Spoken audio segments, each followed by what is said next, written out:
Welcome to Rick Scale Model Fix, and in today's video we're going to be looking at modelling paint masks produced and manufactured by the Crafting Well. The Crafting Well are a small company, have an online presence and can also be found at some of the shows dotted around the country.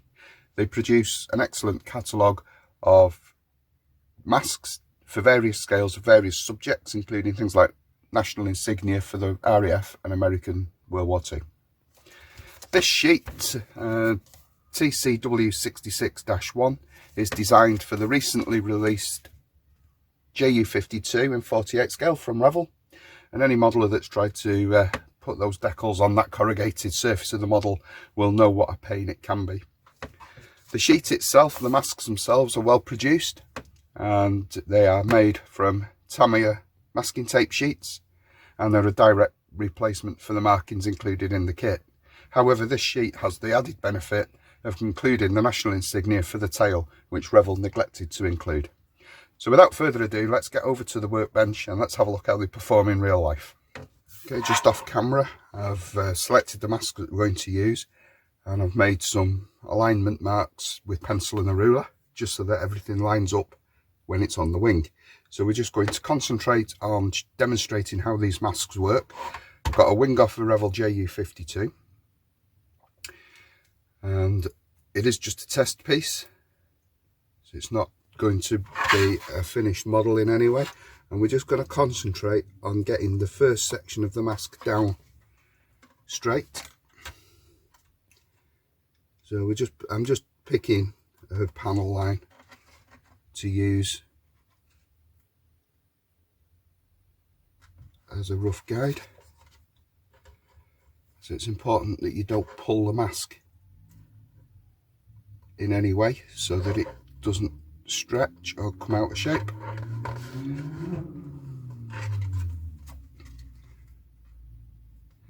And just gently work it in.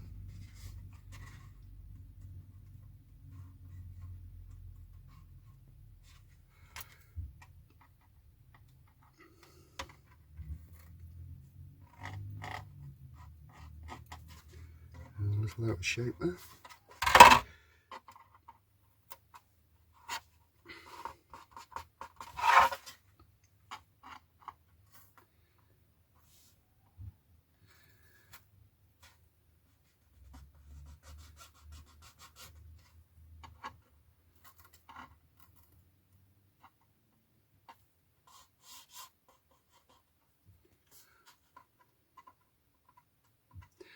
As long as you're gentle with the masks, you can remove them.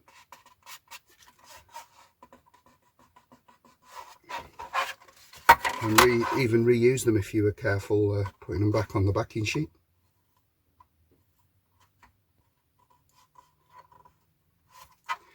There we go. So that provides our border. Now with the centrepiece, we've got some alignment arrows on there.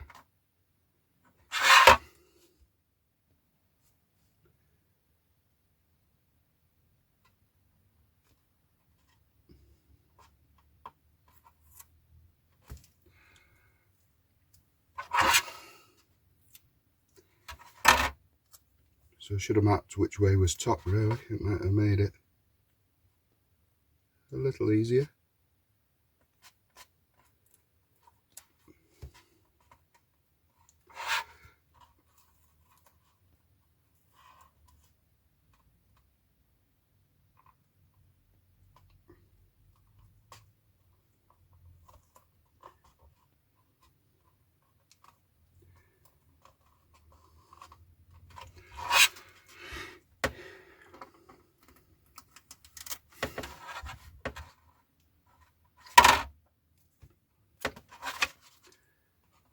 I think these masks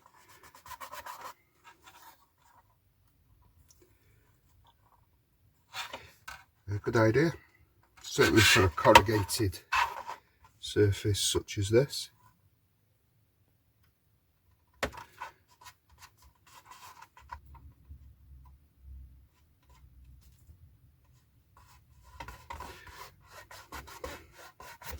There we go.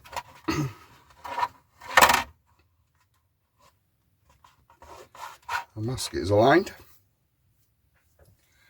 So before we spray anything on there, we're just going to mask up.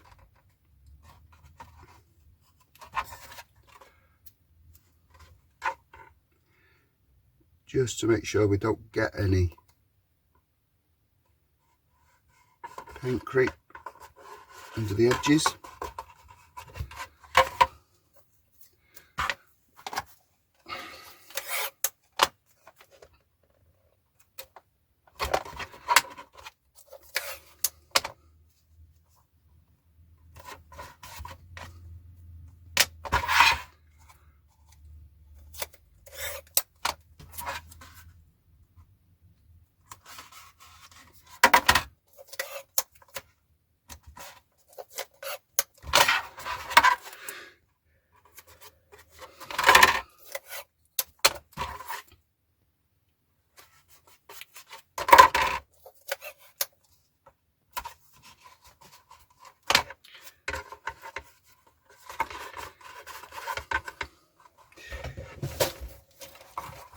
So with this model surface being corrugated, the benefit of using the mask is that you can push the mask down into the corrugations.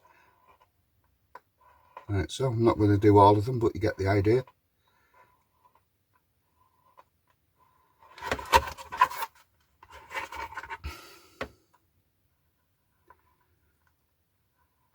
So trying to get a decal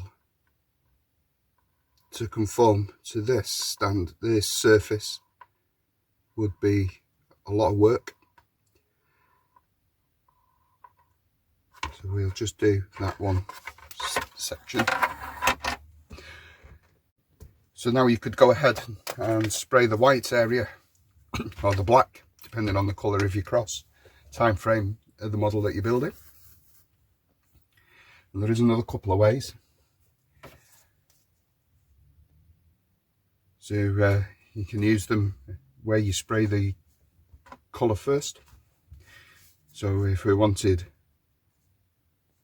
the say a black digit,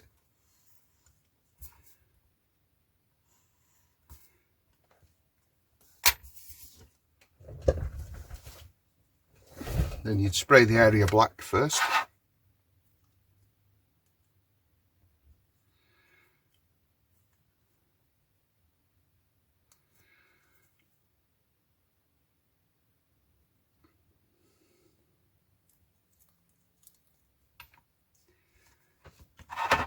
Or you could do it the other way, as we've just seen, where you lay the mask down and spray the colour through it. Or you could lay the digit or the number down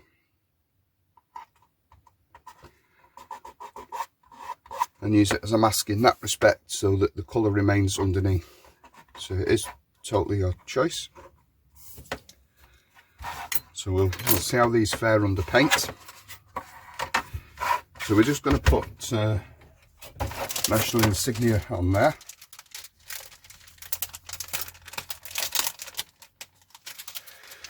So a bit of a disclaimer, I have already used this mask on a project. I've got really quite good results.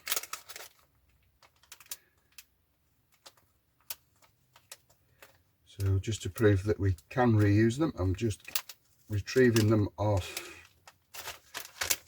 the paper bag, off the plastic bag. Trying not to stretch it. Probably failed miserably there. Okay, so we're going to line this up with a convenient panel. Do that one.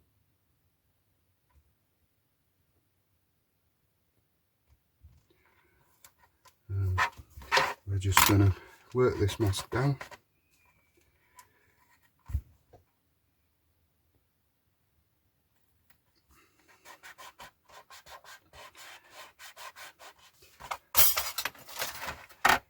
And then we can build the the marking up. Let's just cut this bag open.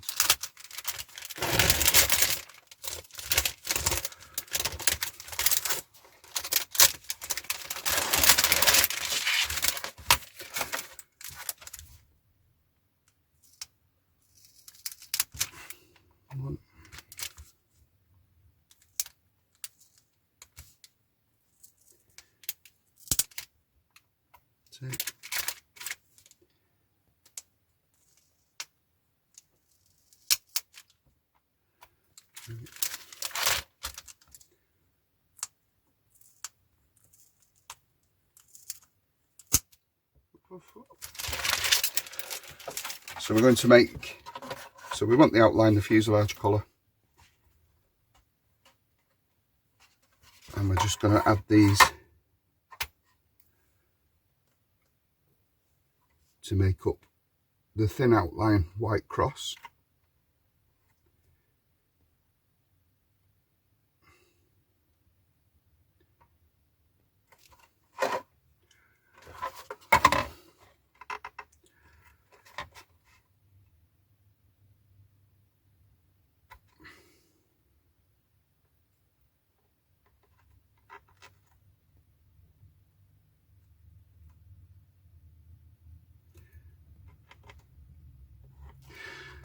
So this just demonstrates the versatility and the repeated use you can get from the mask being printed on Tamiya tape.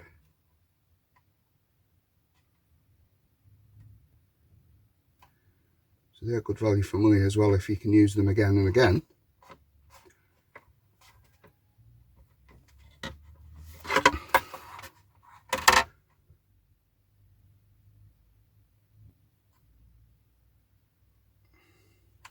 So alignment of this mask is really quite straightforward because I already made pencil marks that are still visible from last time I used it, so I know exactly where to line them up.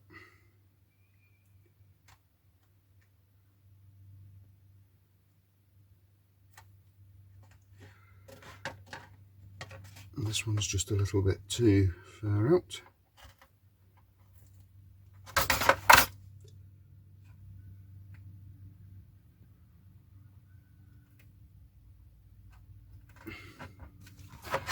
Wonky.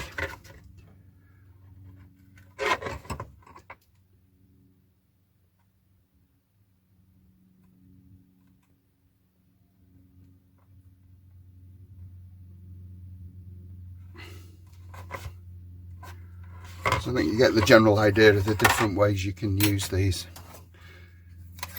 Doing it this way, we're going to need to mask the area around again, just to avoid overspray. If this was a build for real rather than a demonstration, it would take a lot more time and care.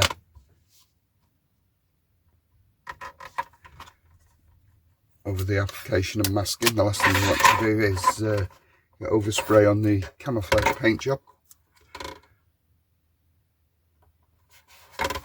Obviously if you use it the other way, then you can paint the camouflage over the mask and remove it once your model's painted.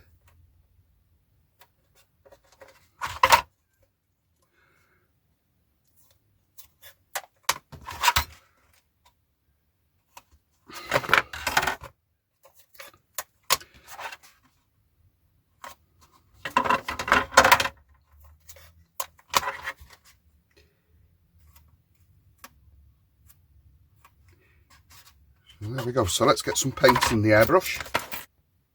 For this exercise I'm just going to use some AK Interactive white primer as it's good contrast for the background colour.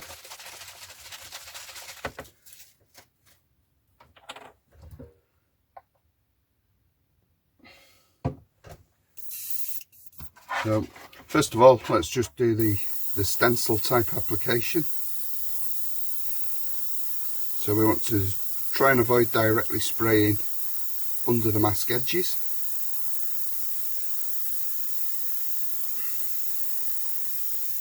Okay. And then let's use it as a mask protecting the area underneath.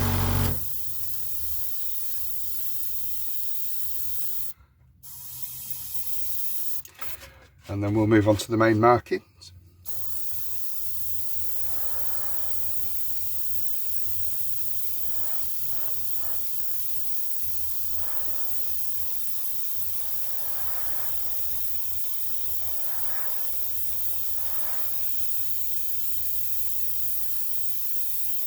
So the good thing with this is you can tone your paintwork, weather it as you go in, as you would your camouflage colours.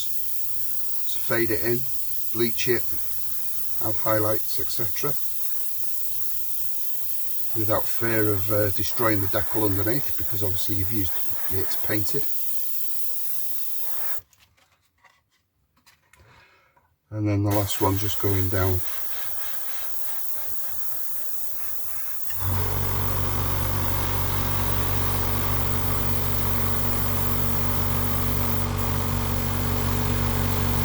You want to avoid getting the paint too wet.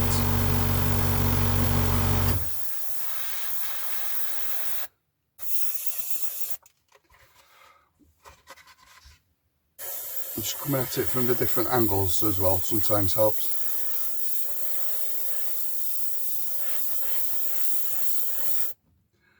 Let's just make sure that.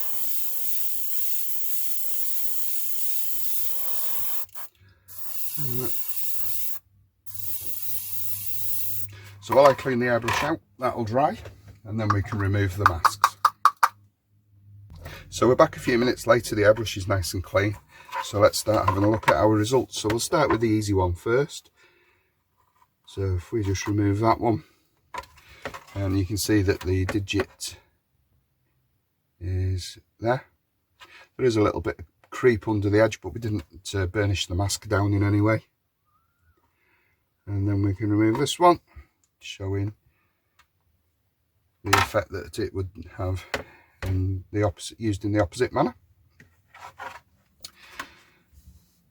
Then we'll go on to the main one that we selected at the beginning of the session. And again, just removing the protective Tamiya tape from around the model surface to protect it from overspray. Just carefully removing that. Pull the mask up a little bit, it was a bit heavy handed there.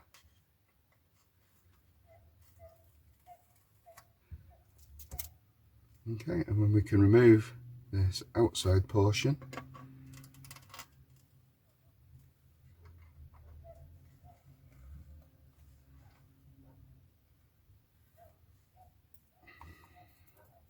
And finally, the centre section. Leaving results that we can see there. And then last but not least, the smaller national wing, insignia on the wing.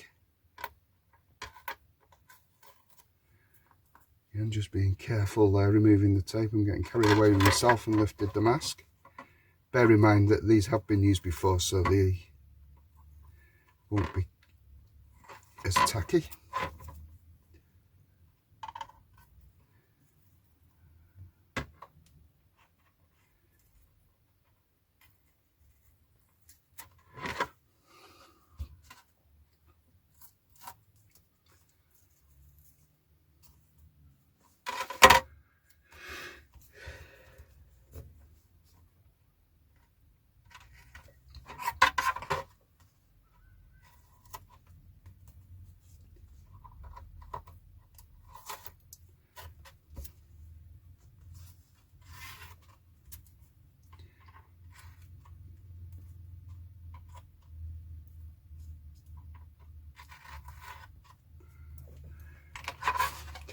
So there's all the results of using the Crafting Well masks.